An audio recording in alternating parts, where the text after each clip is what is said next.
Aujourd'hui, vous rejoignez le Skoda Elroq. Comme vous le voyez avec le camouflage, il y a des choses que nous ne pouvons montrer ni à l'extérieur ni à l'intérieur. Mais nous allons vous faire le tour de la voiture, nous allons vous montrer tout ce que nous pouvons pour cette nouvelle génération de voitures de Skoda. C'est une voiture importante pour la marque, une voiture importante pour la direction que Skoda prend avec l'électrification et le nouveau langage de design. Donc cela vaut le coup d'œil. Bienvenue amis, aujourd'hui je suis ravi de vous présenter la sœur ou le frère électrique du Karoq. Cette voiture restera dans la gamme. Donc tu auras vraiment quelque chose à choisir entre combustion et électrique en termes de taille du véhicule. Mais c'est un cran en dessous de l'Enyaq, ce qui, je pense, est un bon début pour ce langage de design que nous ne pouvons pas voir aujourd'hui à cause de ce camouflage. Mais ce sera plus tard où nous pourrons vraiment vous montrer la voiture entière. Cette voiture est importante parce qu'elle donne vraiment le ton pour une nouvelle étape et une nouvelle ère, si vous voulez l'appeler ainsi, en termes de design Skoda et de véhicules Skoda. Donc c'est excitant. Et en ayant un petit aperçu aujourd'hui, je suis convaincu que ce sera un succès, surtout aux Pays-Bas où nous sommes aujourd'hui. C'est une voiture qui convient au mode de vie urbain et périurbain avec assez de place à l'intérieur pour les gens et les affaires. Et c'est en fait tout ce que vous attendez d'une Skoda. C'est simple, utilisable, fonctionnel et c'est intelligent là où il le faut, sans être trop compliqué là où ce n'est pas nécessaire. Si vous venez d'un modèle Skoda moderne, vous allez vous sentir comme chez vous ici. Tout est là où vous pensez que ce sera, tout marche comme vous pensez que ça marche.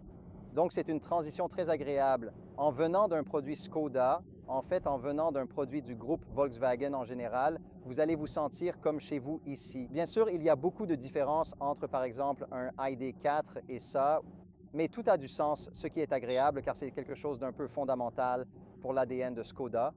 Ils n'essayent pas de réinventer la roue là où ce n'est pas nécessaire.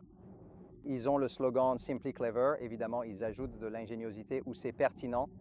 Et ces touches ajoutent vraiment à la voiture et à votre expérience avec elle. Vivre avec la voiture au quotidien, vous voulez ces options astucieuses. Vous ne voulez pas avoir un écran pour contrôler vos vitres, par exemple. C'est trop compliqué, ça ne marche pas, il y a une courbe d'apprentissage, tout ce que vous ne voulez pas. Ce n'est pas une solution à un problème que vous avez. Donc Skoda ne fait pas ces choses et c'est bien. Au milieu, j'ai un grand écran d'infotainment que nous connaissons d'autres produits du groupe Volkswagen. Devant moi, j'ai un écran avec mes informations essentielles comme la vitesse, l'état de charge, le régulateur de vitesse, ce genre de choses. Et dans cette version, j'ai aussi un affichage tête haute avec presque les mêmes informations. Donc c'est bien. Vous pouvez faire beaucoup de réglages avec ça, mais ça vous donne toutes les informations de base dont vous avez besoin, la navigation, etc. C'est très bien. Donc, bien que cette voiture ait les bases de l'Enyaq, c'est une proposition vraiment très différente de l'Enyaq. C'est évidemment une grosse voiture familiale, 2 enfants, le chien, le VTT et le coffre à ski sur le toit, ce genre de plan. C'est beaucoup plus petit.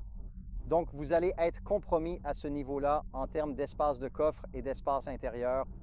Mais c'est aussi une voiture qui ne prétend pas être une Enyaq. Elle est positionnée bien en dessous de cela. Donc, vous obtenez une voiture qui convient peut-être à un couple avec un premier enfant en route ou un couple avec un enfant ou peut-être des gens qui avaient des enfants mais n'en ont plus, mais qui veulent toujours une voiture capable de transporter plus de 2 passagers avec confort et style, ainsi que des bagages. Donc, c'est ça la proposition de la voiture. Le coffre est évidemment grand. Quand je dis grand, ce n'est pas aussi grand que ce que vous attendez d'un Enyaq malgré la même plateforme. Et bien sûr, Skoda est astucieuse, donc il y a des fonctionnalités ingénieuses ici, comme ce filet pour mettre des affaires. Nous avons des étagères des deux côtés pour tout, des gilets haute visibilité jusqu'à votre trousse complète d'urgence. Ces séparateurs intelligents pour lesquels Skoda est connu, crochet, même une prise de 12 volts.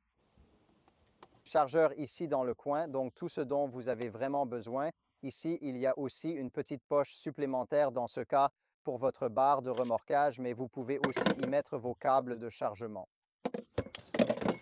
Ça rentre aussi, donc ils ne doivent pas traîner dans votre coffre tout le temps. Bien sûr, nous pouvons aussi rabattre les sièges, mais vous ne pouvez pas le faire d'ici, donc je dois retirer l'étagère partielle.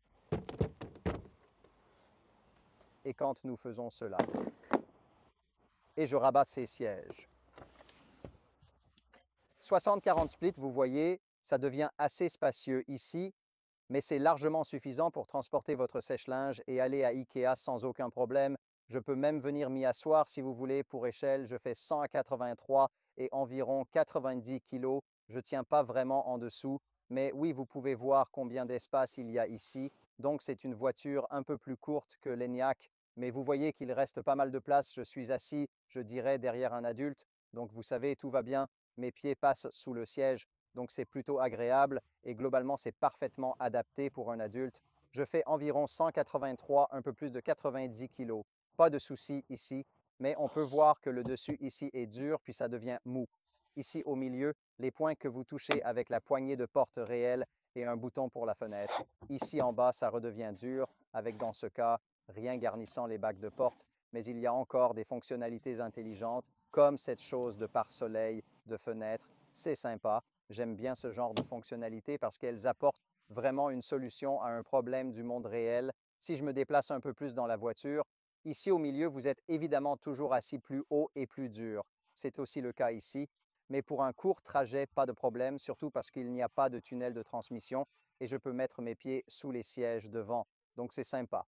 Quelques trucs malins, évidemment ici, avec le grand bac pour mettre des choses et puis une petite trappe pour votre téléphone. Par exemple, j'aime toujours ce genre de choses parce qu'elles apportent aussi des solutions à des problèmes du monde réel. Donc c'est bien fait là. Bas en bas, nous pouvons voir les points isofixes avec une trappe et cette trappe est en fait attachée. Donc c'est du bon travail au milieu. La console centrale est simple, rien de compliqué, mais astucieux. Il n'y a pas de porte-gobelet au milieu parce que votre coude ira toujours là-dedans à la place. Nous avons ce petit truc pliant Audi. Assez sympa, bonne solution simple. Et nous avons ici une trappe de ski que nous avons vue plus tôt dans le coffre pour votre passage. Donc c'est aussi vraiment très agréable, tout est comme il se doit. Enfin, nous avons ici de la bonne ventilation. Commande manuelle simple et bouton pour plus chaud et plus froid. Il reste 2 boutons, donc c'est peut-être pour un chauffage de siège. Mais aussi simple et agréable, pas d'écran à faire défiler ou autre, juste les commandes comme vous les voulez.